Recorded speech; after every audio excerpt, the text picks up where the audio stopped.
gabi, Pilipinas. Nakikinig po kayo sa O Radio 143 kung saan tatalakayin natin ang may init na isyong pambayan at syempre mga diskusyon at mga komentaryong hindi matatawaran. Kasama niyo pa rin si RJ Walker.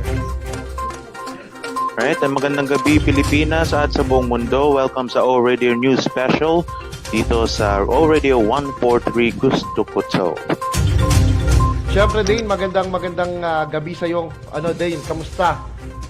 Well, kamusta? Okay naman and tuloy-tuloy lang ang buhay. Palapit ng palapit ang much awaited holiday which is December 25th ng karamihan dito actually sa buong mundo naman. Karamihan December 25th. And you know naman that holiday. Yes, and bago pumasok itong holiday na sinasabi natin, ako ay kahapon, Sunday, napakadaming nangyari kahapon.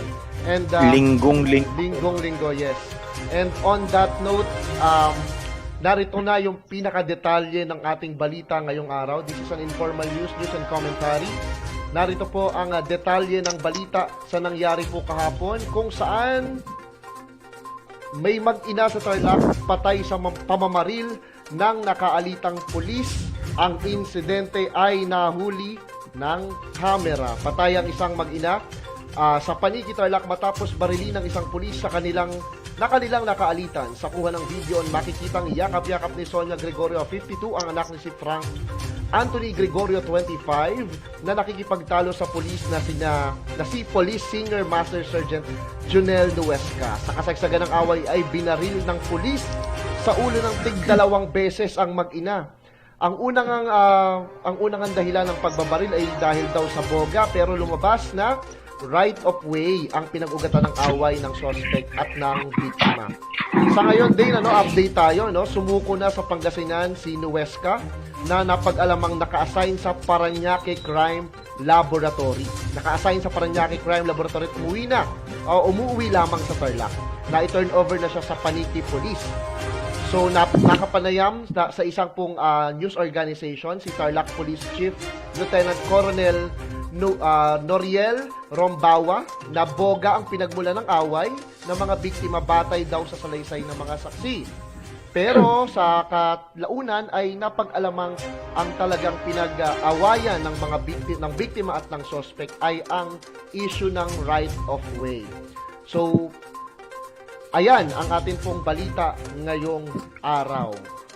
Ayan, at sa isa ding news article ng isang news organization na kumprontasyon ayon sa alitan umano sa right of way ang dahilan ng kumprontasyon ng pulis na si Junel Nuesca at ng mag-ina na nasa viral video na binaril ni Nuesca sa Paniki, Tarlac.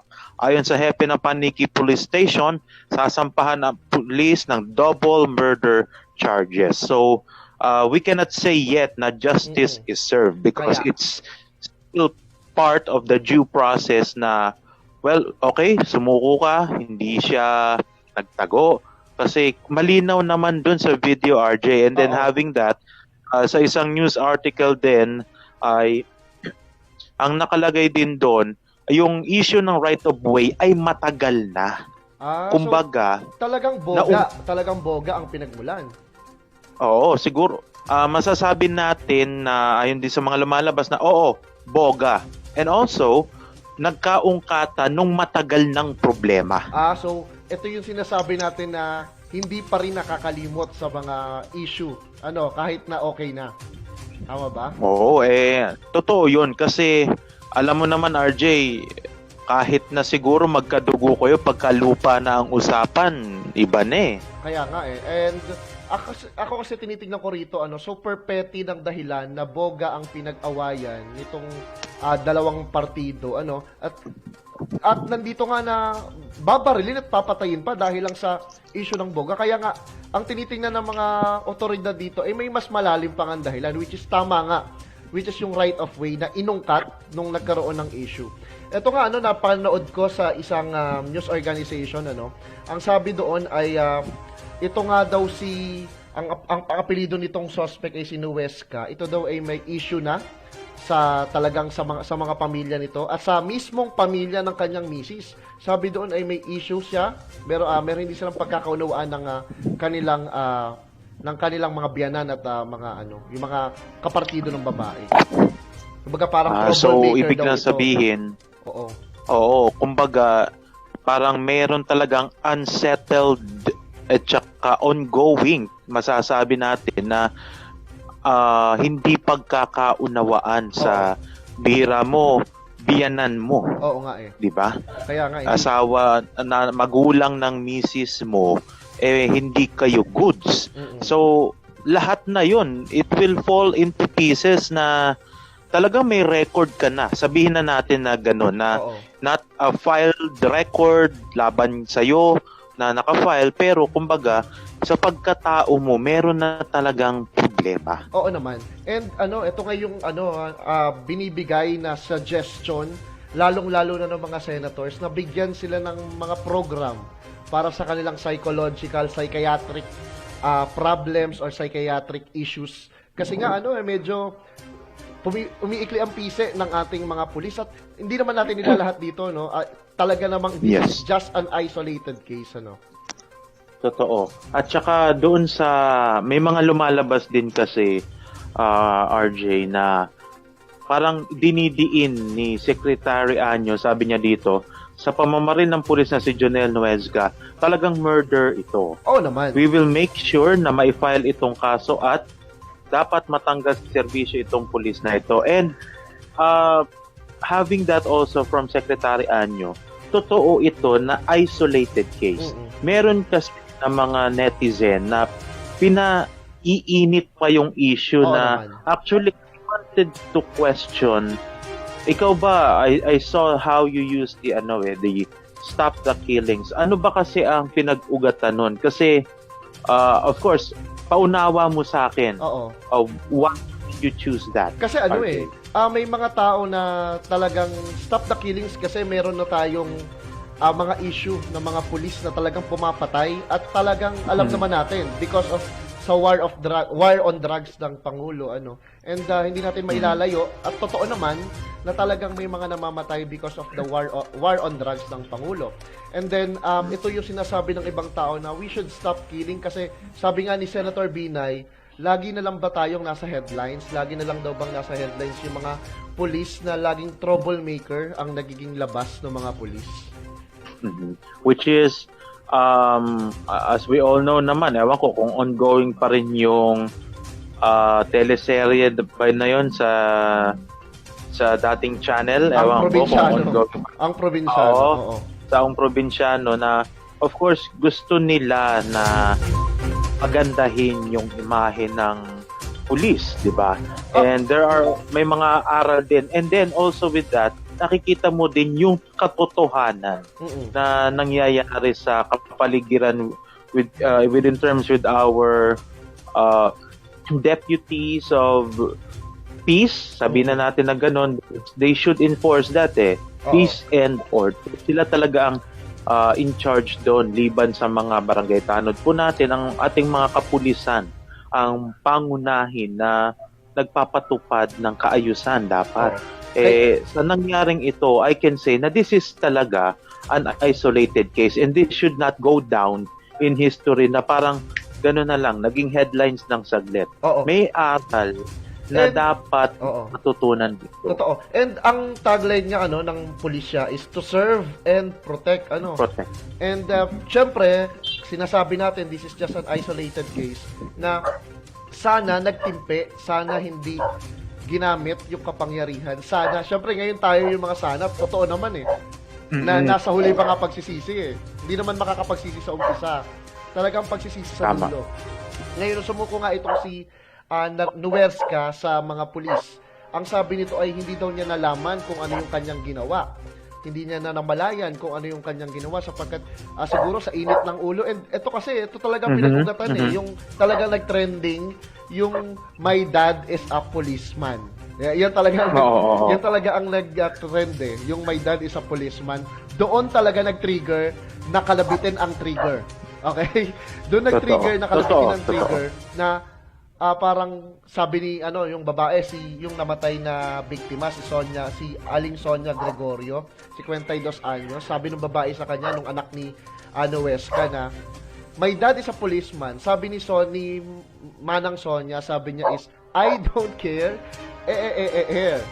Doon nag-trigger itong si Huesca na nauna niyang barilin itong si Aling Sonia Oo, nauna niyang barilin ito siguro sa inis. Sa sobrang sa inis at sa which is hindi po siya good reason na sasabihin natin mainis ka lang tapos kakalabitin mo ang trigger ng baril mo. 'Di ba? Totoo 'yon na by all means of angles na tingnan natin bilang ikaw na strict enforcer of the law should have a lot of temper or an anger management at tama ka sa iyong pinunto kanina na dapat ito lahat ng I think hindi lang police RJ I think even our public servants people with should power have people with power dapat siguro meron pang hiwalay na sangay ng gobyerno na may kapangyarihan para i-assess ang state of mind, ang state of liabilities and net worth ng isang nanunungkulan na tagapagpatupad, tagagawa ng batas. Kasi ang nangyayari, yung tagagawa ng batas, immune sa batas. Ano yun? Paano tayo na mga ordinaryong citizens, anong laban natin? Sabi natin, meron Commission of Human Rights. If maalala mo, Commission of Human Rights, muntik nang bigyan niya ng piso nung mga pisong kasi nasa kamay pa rin ng mga mambabatas. Na, alam mo, sabihin ko lang sa iyo, hindi ako naniniwala na the three equal branches of government are truly equal. Totoo naman. Totoo yan. Ako, totoo yan. Naniniwala ko yung judiciary, executive, and legislative. Hindi naman talaga totoong equal. Though, in our constitution, they are equal. Constitutionally, they are equal. Pero practically speaking, they are not. Diba? Parang ganun Pero ang meron naman tumitingin sa mga public officials natin, which is our ombudsman, sila yung nagkakaso, sila yung nagpa-file, sila yung tumitingin. Nga lang minsan, syempre, kapag ikaw gusto mo maging ombudsman, kailangan malapit ka. Sino ba ang nagbibigay ng kapangyarihan para maupo ang isang tao bilang isang ombudsman? Siyempre, doon ka dapat lumapit. Doon ka dapat sumalig. Which is yun nga, doon nga lumalabas na, wala nga talagang equality sa branches of the government. Sino namimili ng iuupo pagka nawala ang judiciary? Ang head ng judiciary, di ba executive? Anong pakialam ng legislative? Wala na di ba? Pero they are mula sa pagboto ng mga tao, mauupo ang mga congressmen. Mula sa congressmen, sila magbobotahan kung sino ang mauupo sa Senate at saka sa Congress, di ba? Pero the legislative, ng kapangyarihan na to impeach the president? Paano kung kaalyado? Something like that. Oo naman. And medyo na-lace tayo ng konti. Balik tayo dito kay Huesca, sinabi ng Commission on Human Rights, speaking of, ay meron ito ay kinundina ng Commission on Human Rights, nga lang yung bata daw na naging dahilan kung bakit na-trigger itong si Huesca ay dapat daw hindi natin binibigyan ng ganong OA na reaction daw, according to the ombudsman, na hindi dapat natin pinasisikat because of the wrongdoings. Kailangan daw bigyan ng pagkakataon yung bata na magbago, which is feeling ko din ako baka lumabas kasi lumabas na parang inaabuso natin yung bata, which is talaga naman, totoo po yung sinabi ng CHR na kailangan kalingain ang bata, hindi dapat idinadamay dito. Pero sa totoo lang, kapag naman talaga ang isang pamilya ay merong isang police, merong isang people in power, talagang lumalaki ang ulo at hindi nila iniisip nila na parang sila ang batas kasi sila yung makapangyarihan, which is ito yung dapat alisin natin sa isipan natin mga Pilipino, na hindi porket meron tayong kakilalang ganito, kaya kakilalang ganyan, tayo yung mga abuso na ng ibang tao, di ba? And with that kasi ang gusto lang naman talaga natin dito ay mabuhay tayo ng pantay-pantay, which is dapat nga 'di ba, ang if I'm not mistaken, correct me if I'm wrong, si police ay under ng mamamayan. Tama ako? Tama. Hindi dapat siya above the citizens. Siya ay under the citizens of the republic. Meaning, hindi mataas ang position niya. Although siya ay police senior. Ito senior master surgeon. Senior master surgeon. Pero hindi naman ipinakita, hindi naman nakita natin kung gaano siya ka-senior, gaano siya ka-master sa kanyang ginawa, Totoo. Kasi ang nangyayari nga, totoo yun na pagka ang isa sa mga kakilala mo ay anak ni konsehal, ni mayor, ni ganitong superintendent, ni senador, parang sinasamba na ng iba. Sabi na natin sinasamba dahil pinaglilingkuran na ng higit doon sa normal na tao. Hindi mo mayaalis na ang Pilipino very hospitable. Totoo yan. Totoo naman. Pero kasi doon mo nakikita yung culture na, kalama, inimbita mo si Mayor na siya nagkasal sa'yo, gagawin mo siyang ninong. Tsak may special table para kay Mayor. Totoo naman. Hindi. Totoo yan. Tsaka iba yung ibinibigay kay Mayor kasi si Mayor ay malaki ang bigay. Di ba? Totoo, di ba? Pertaining to any mayors, pero ito po ay totoo na nangyayari. Hindi po tayo magpaka-ipokrito, sa totoo lang po tayo. Yes, totoo naman yan. And yun nga, eto na lumabas na wala na. Nakita na yung picture ng bata, nakita na yung mukha ng bata. Tapos malamang nag-aaral itong bata. Ang ending nito, kakasira tayo ng buhay ng bata. Kaya lang kasi, we have to go back sa fact na ba't kasi dapat hindi lumalaki ang ulo kapag meron tayong kapamilya, kapatid o kapuso na kasambahay na may kapangyarihan sa gobyerno. Kasi pag pumasok na talaga sa utak yan, talagang yung mga tao talagang ang liit-liit na ng tingin mo sa kanila. Di ba? Ito yan. At ang isa siguro sa pwede nating i-example, mahigpit sa political arena sa buong mundo, isa sa mga pinakamahigpit na binabantayan ng mga mamamayan nila ay ang Japan. Bakit po? Sa Japan po, pagka family ka or part ka ng family ng politiko doon, asahan mo na hindi ka nila ititreat ng higit. Bakit? Because you will always be under surveillance. Laging may lifestyle check. Kasi alam mo naman doon, lahat may resibo. Meron may online shop.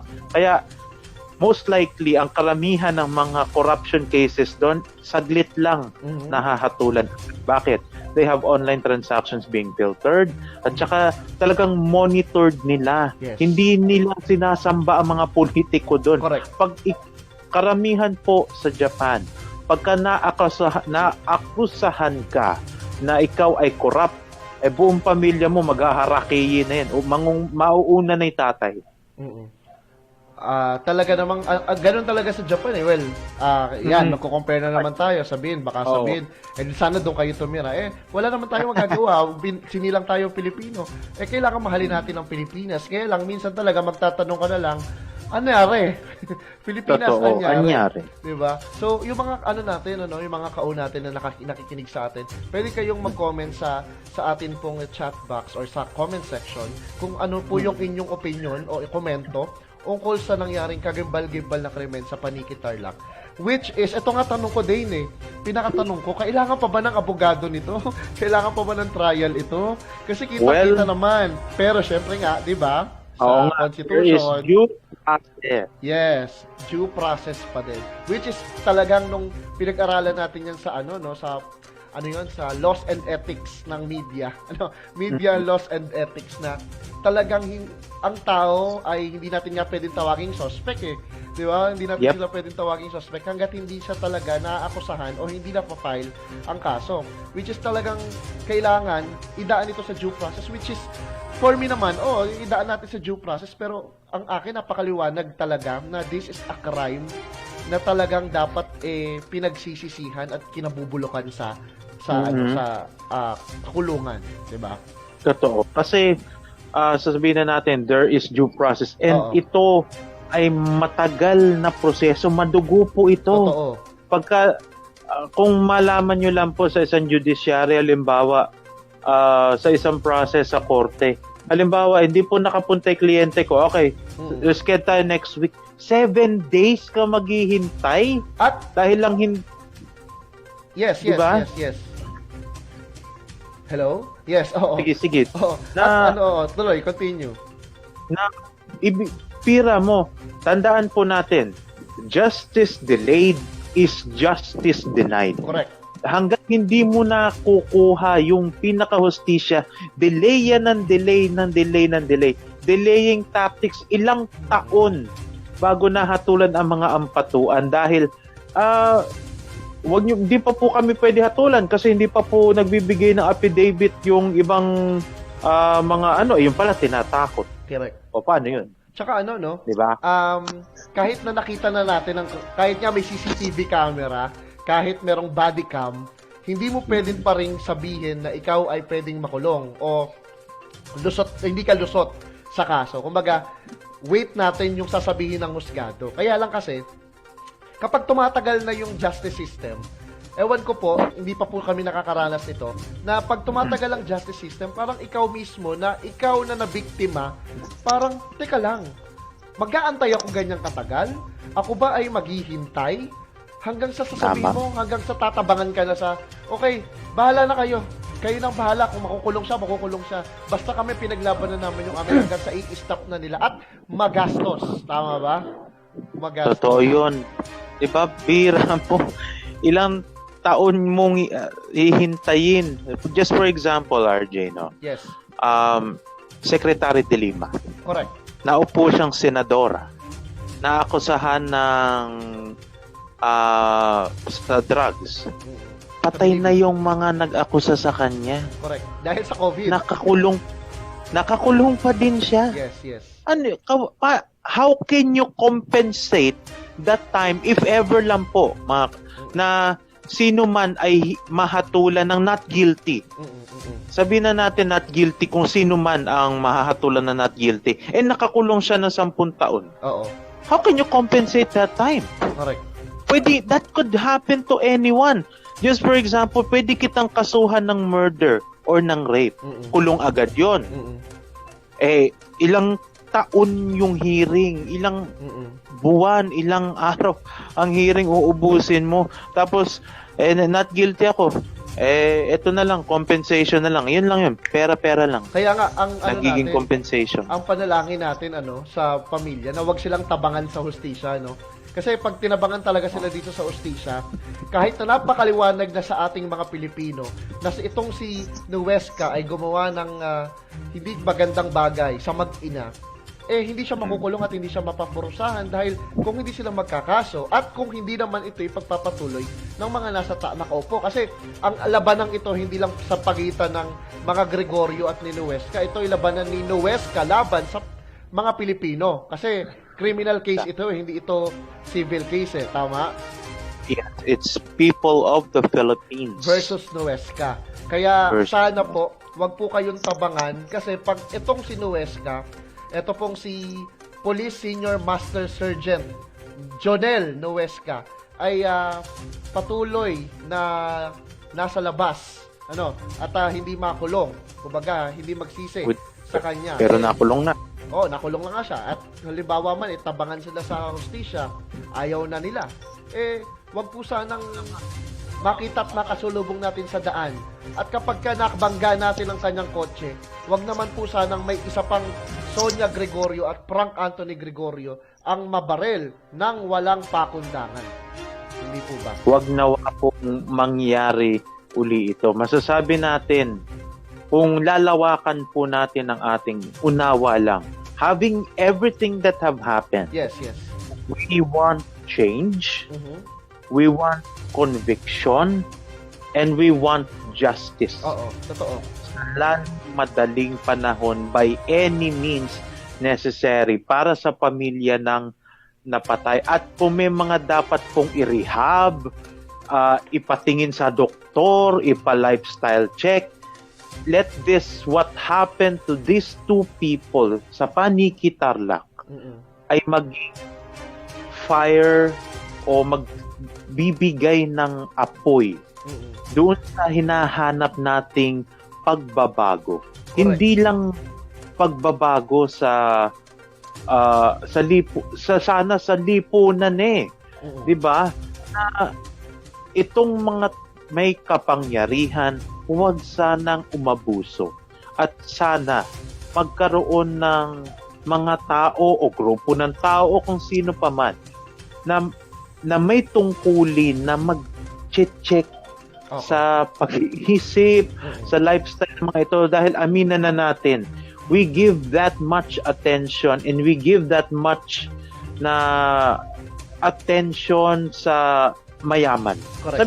Totoo, nasa Biblia na yan noon pa man. Oo. Na pagka mayaman, parang biro pa nga dati, pagka nagbibigay na ng tulungan sabi ng pare, o nung nagbigayan na ng hinahanap na yung mga mayaman pero nasa harap na kaupo. Oo. And sabi mo nga, ito ay kailangan natin ng pagbabago, kailangan natin ng reforma sa lipunan. Ngayon, hindi natin ito magagawa kung hindi natin gagamitin ang kapangyarihan nating mga Pilipino o simpleng mamamayan with the Article 3, Section 4 of the 1987 Philippine Constitution that no law shall be passed abridging the freedom of speech, which, speaking of that din kasi, etong si PNP Chief Siñas, kilala mo to, si Siñas? Si Manyanita. Manyanita, correct. Sabi niya, wag daw nating kukunan, quote and unquote, paraphrasing, na ito yung parang pinakapunto niya na delikadong kunan, totoo naman, pero hanggat maaari, wag na daw nating kunan yung krimen na nangyayari. Which is, para sa akin, wag mong tapakan yung karapatan naming mga Pilipino, karapatan natin, lalo na nung mga tao na nais malaman kung ano yung nangyayari sa lipunan, na wag mong tapakan kung ano yung gusto naming ipakita sa mundo. Yung realidad ng mga pulis ninyo, yung mga realidad ng iba ninyong mga pulis, hindi natin lalahat, na mapang-abuso sa kanilang kapangyarihan, na wag nyo kami pigilan na kuhanan ng video, kuhanan ng litrato, ipahayag yung aming opinion sapagkat ito'y aming karapatan base sa ating konstitusyon. Tama, di ba? Totoo yun. Which is, And yun nga parang dinidiminish niya yung fact na yung CCTV cameras, yung body cam, di ibig sabihin wag na kayong umorder ng body cam kung bawal din naman pala naming kunan kung ano yung nangyayari sa lipunan. Ang unfair nito sa lipunan Ang unfair nito sa atin. Kasi pwede silang kumuha ng may mga nagbibigay sa kanila tapos sila bahala kung kakasuhan nila o tatanggapin nila yung pera. Pero tayo, bawal tayong kumuha ng video para sabihin sa iba na itong mga taong ito ay may masamang ginagawa. Nagigets mo yung punto ko din na unfair yun kapag sinabi ng wag nyong kukuha ng video, wag kayong kukuha ng ebidensya, quote and unquote and paraphrasing. Well, having said that kasi, RJ, we can say that sa ibang bansa din po nangyayari yan, but they're very strict na doon po sabi na sa Amerika, kasi I've been researching about body cameras din lately, na each police officers that will be in line in duty should have body cameras attached to their cars and to their bodies just in case po kailangan naka-on yun. And that is for evidence. Hindi ko makuha kasi yung dapat si Director Siñas mag-get it straight to May ibig sabihin probably nasabi mo yan kasi may nag-upload ng pictures ng manyanita mo. Kaya mo sinasabi. Correct. Mas maganda kasi itong tao na mag-get it straight sa kanya na bakit mo sinabi yan. Kasi he made the statement, I think, of it is a speech that he did Mm-mm. or may nagtanong na media, we don't know. We'll get that fact straightened out na bakit iyan yung sagot mo. Oo. Ano yung ibig mong sabihin? Kasi, quote-unquote, wala po tayo doon, nung sinabi niya yon, there could be context on what he says. Correct. But, having that within the constitutions of our rights na no law shall be passed and etc. etc. We have rights, Correct. mga co-radio, no, na gawin. Pero, meron yan laging kaakibat na tungkulin. Yes. Hindi pwede na malay mo, totoo yun sa'yo. Mm-mm. Yan ang nakita ko eh. Yan ang nakuha mo. Ito din, totoo din sa akin. Ito yun ako, ito rin yung video. That could happen. There are sides of truths. Kaya ang maganda dyan, lahat ng truths kunin mo, tsaka mo timbangin. Correct. Ang mahirap kasi, minsan, dahil sa pera, na-distort ang truth. Oo. Aminin na natin nangyayari yun. And totoo yung sinabi mo na siya mismo kasi nakuhanan ng video, ng Oo. picture na at eto dininay pa niya yung fact na hindi, yan, last year pa yan. Last year pero naka-face mask kayo. Last year may COVID-19 na. Di ba? Let's be honest naman. Di ba? Tapos na-promote ka pa. Tapos ganyan pa ipapahayag mo. Kung ako sa iyo, Sir Sinyas, ito po'y hindi po ito panglilibak o ito po yung payo lamang po na next time po kung gagawa po tayo ng public opinion or public statement, pwede po natin konting lambingan ng konti. Lambingin po natin yung mga Pilipino. Lambingin po natin yung mga pinaiyak natin, yung sinakta natin ng puso. Kasi talagang ito'y tinatapakan na natin kapag sinabi natin huwag niyong kukunan ng video. Delikado. Opo, delikado naman po talaga. At salamat po dahil sinabi niyo pong delikado. Pero sa time naman na hindi delikado at ito na may karapatan namin at kung ako naman, halimbawa, talagang sadyang pakailamero halimbawa, kung gusto ko palang mamatay, bibidyoan ko lang, bibidyo ko ng ganyan, kung mabaril ako'y kasalanan ko po yun. Hindi nyo na po Tama. kasalanan yun. Tama. Sir Sinyas, hindi nyo na po kasalanan yun. Kasalanan na po yun nung kumukuha ng video. Ano po? Ako po hindi po galit personal sa inyo. Ako lang po nagbibigay lang po sa inyo ng payo na ito po ang katunayan na konting simpatsya naman po sa mga Pilipino na nalungkot. Konting simpatsya naman po sa mga Pilipino na nainggit. On the other hand, nung kayo ay nagmanyanita, kung saan nakakulong kami lahat naka-ECQ, pero kayo nakamanyanita tapos na-promote ka pa, at sasabihin mo sa amin ngayon na wag namin kukunan ng video dahil lang kabaro mo ito. Hindi po namin nilalahatan-lahat ng pulis. Marami po kami kilalang mabubuting pulis. Actually, marami po kaming kilalang mabubuting pulis at ginagawa nila ang trabaho nila ng maayos. Kakaunti lang po, siguro, wala pang 1% siguro, pwede nating sabihin na ang talagang masama ugaling pulis. Kasi mababait. Out of the 200,000 Yes. strong na police. Correct. Kaya hindi po dapat yumuko hindi po kayo dapat yumuko, hindi po kayo dapat mawala ng loob. Itaas niyo po ang inyong mga balikat, ang inyong mga noo at ipakita niyo po sa mga tao na meron pang mga natitirang mga pulis o maraming mga pulis ang mga maayos sa buhay. Hindi kagaya nitong si Police Senior Master Sergeant Jonel Noesca, sir. Yun. And also with that, just to add up kay RJ, mga kung sino man kayo na bumaha sa agusan, may napatay na mag-ina, tapos #Aus Duterte. Parang, Oo naman. RJ, Correct, come on, di ba? Anong relevance niyan to the issue? Yes.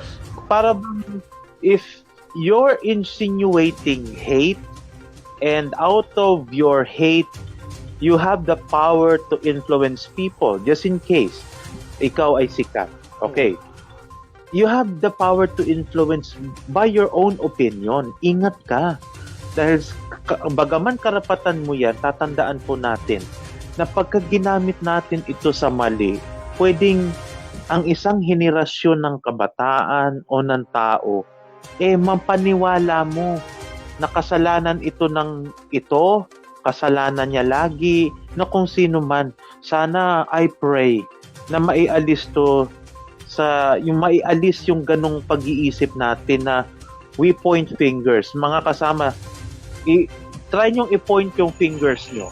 Natutunan ko to sa teacher natin sa NSTP kay Sir Pangan. Yes.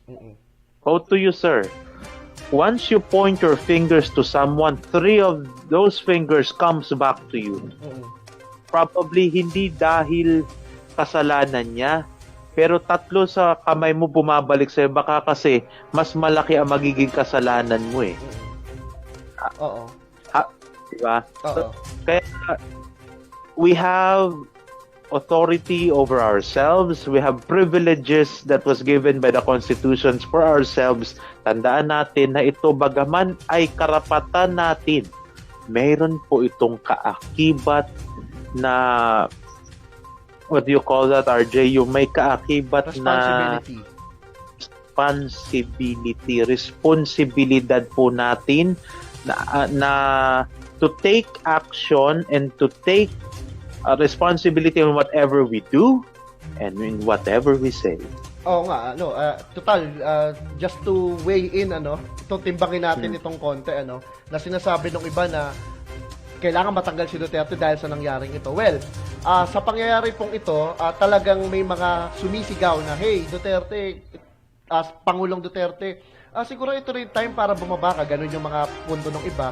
Which is, ako personally din, ito palagi ko namang sinasabi, hindi po ako dilawan. Hindi po ako pulahan. Ako po yung makapilipino. At kung ano po yung makabubuti sa atin, yun po ang dapat nating gawin. Ngayon, wala tayong magagawa. Doon na lang tayo sa choice na, kung ayaw nyo po sa atin pong Pangulo ngayon, ako po, hindi naman po ako DDS, kung ayaw nyo sa Pangulo ngayon, wala po tayong magagawa, kundi magsabi, okay, karapatan din natin yun na, hey, House Duterte, karapatan din natin yun siguro. Okay? Hindi natin maililiis sa part natin na karapatan nating sabihin na kailangan umalis ka, Duterte, sa pwesto mo. Karapatan mo yon. Pero karapatan din naman itong isa na to na tapusin yung kanyang termino. Di ba?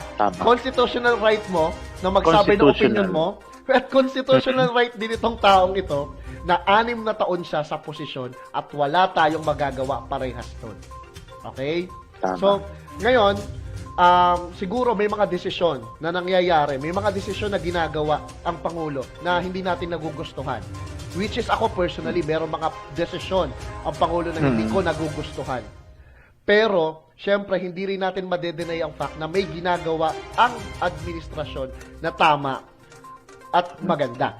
Pero syempre, hindi naman dapat lang tayo tumitingin sa maganda o sa pangit. Tingnan natin ang gitna. Okay? Ano ba talaga ang kailangan? So, kung may mali, sabihin natin, government, please improve. Okay, improve on this part. Hindi po tama. Okay? Ako po, nung ang nakaupo ay ang Pangulong Gloria Macapagal Arroyo, medyo may edad na tayo ng konti nun eh. Mga high school na yata tayo nun. So ako hindi ko po inano na impeach Gloria. Kasi may ginagawang tama sa ekonomiya. Though, hindi rin natin madidinig ang fact na ito na naging convicted ba siya o hindi. Ngayon, meron siyang kaso sa PCSO, sa ZTE. Hindi po natin madidinig ang fact na ganon. So, hindi tayo, hindi tayo okay doon. Hindi galit tayo sa mga magnanakaw. Kaya lang, hindi rin natin madidinig ang fact na bago pumasok si Pangulong Noynoy, maganda ang ekonomiya kahit papano. Kahit papano. So, ito namang si Pangulong Noynoy, wala naman daw ginagawa.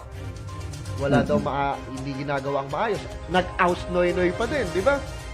Tama. Ang daming bumoto kay Noynoy, ang daming bumoto kay Pangulong Noynoy, pero sa kalagitnaan ng kanyang termino, talagang pinatatanggal siya.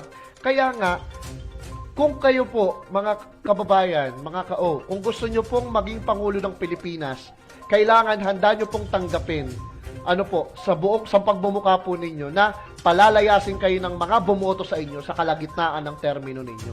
Dahil ganyan tayo mga Pilipino. Parang shout out po yun eh. Shout out po ni RJ yun. Ang sa akin naman, hindi mawawala ang manlilibak sa kahit saan. Kahit naman sa panahon ng Biblia, sinabi na yun, may mga manlilibak na talaga kung sino man na mamuno. Pero, hindi rin po natin may aalis na hindi lahat ng namumuno ay sa Diyos. Correct. O ay laging gabay ng Diyos. Dahil may iba may namumuno na nanakop ng ibang bayan para sa masamang kapakinabangan. So, we need to weigh in, mga ka-O Radio, no, na listeners, na kung nasa tama pa ba, kung nasa right track pa ba. Sabi ng ating Pangulong Duterte, these 2 years will be consumed sa paglilinis ng gobyerno. Alam mo, RJ, maganda yun. Na ito ay assessment year ng mga nakaupo lahat. He gave us the option, ginamit ang NTC, mag-text blast kayo, ibigay nyo ang number ng government para kung sino man ang nasa DPWH, sa PhilHealth, na may mga transaksyong maanomalya, isumbong ninyo. At immediately, may mga nag-file na ng kaso laban sa, I think that would be under PCGG, not only for the Marcos looting or mga ganon, pero the PCGG and the Office of the President ang magsusu doon sa mga na-file na kaso na yon. And ewan ko lang, meron pa, masabi ko lang sa RJ, if nabalitaan mo, na meron ng vaccine na nakarating dito sa Pilipinas na anti-COVID na galing China ng mga negosyante ang na mga walang nag-avail gumagamit. dito. Oo, negosyante, okay. Okay, negosyante, ordinary yan.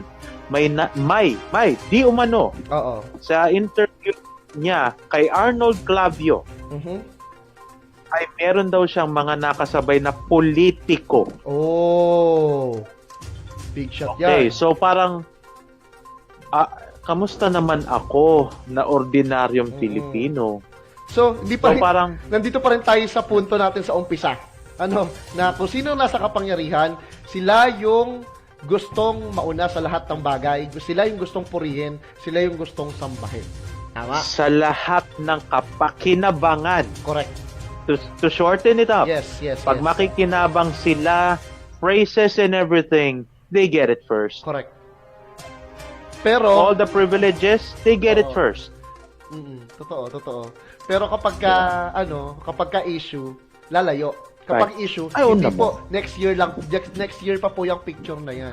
Ganyan sila pagka nandyan Pero syempre ang panalangin lang natin talaga mabalik tayo kay Noesca na kay tsaka sa pamilya Gregorio na wag po kayong mawala ng loob wag po kayong mawala ng loob sa pagkakaso sa police senior master na to na si Jonel Noesca. At alam nyo po, may kalalagyan naman ng lahat ng bagay. Huwag po kayong mag-alala.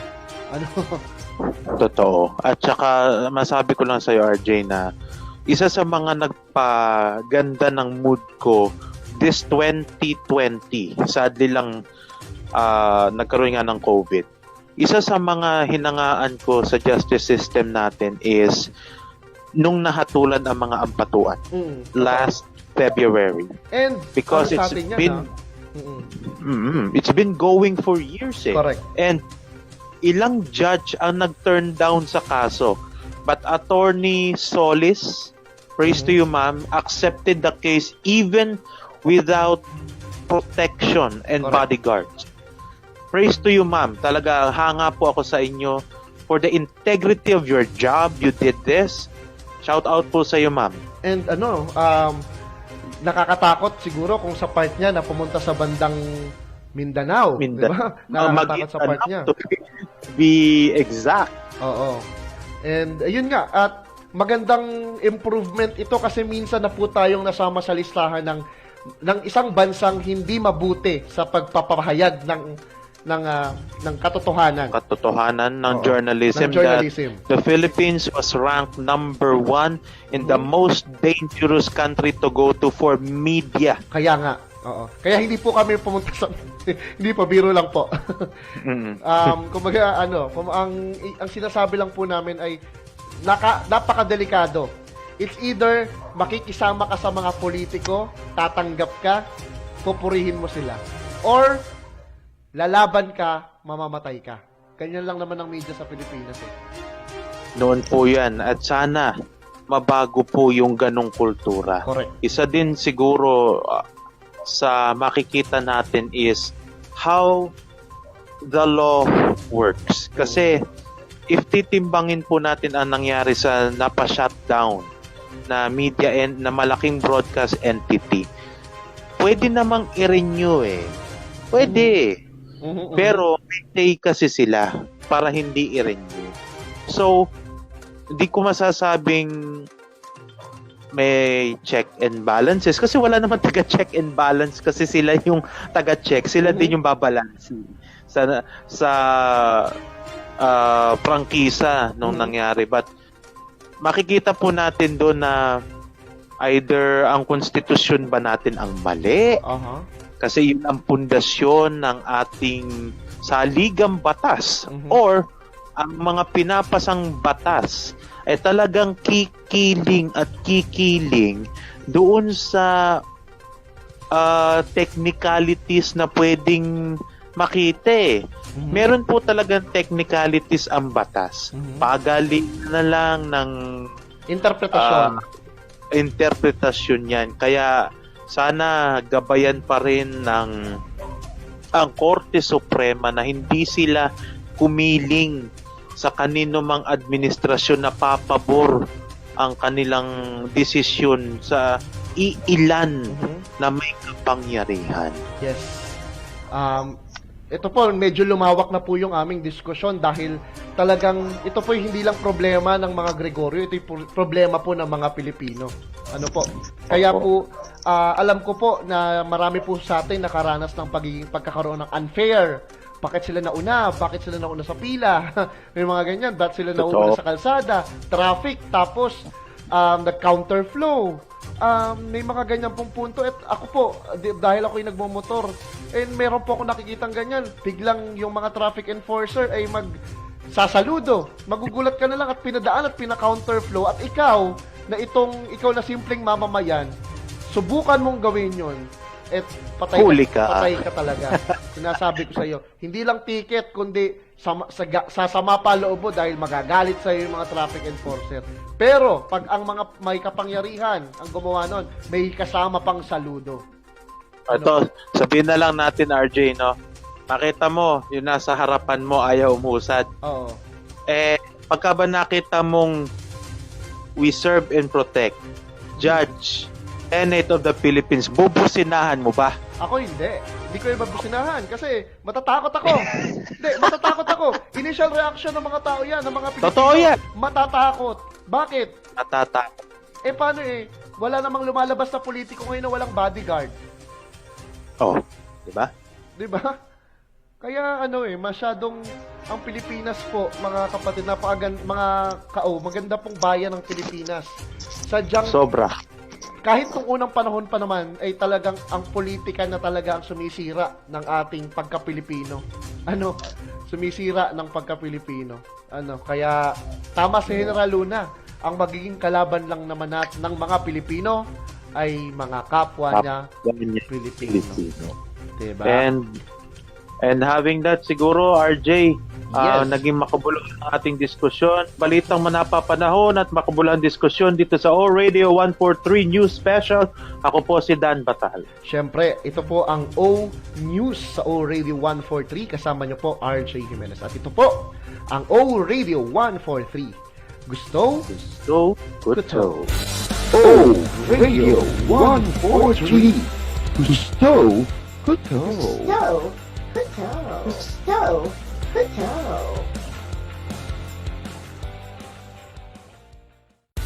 O Radio 143. Gusto? Gusto.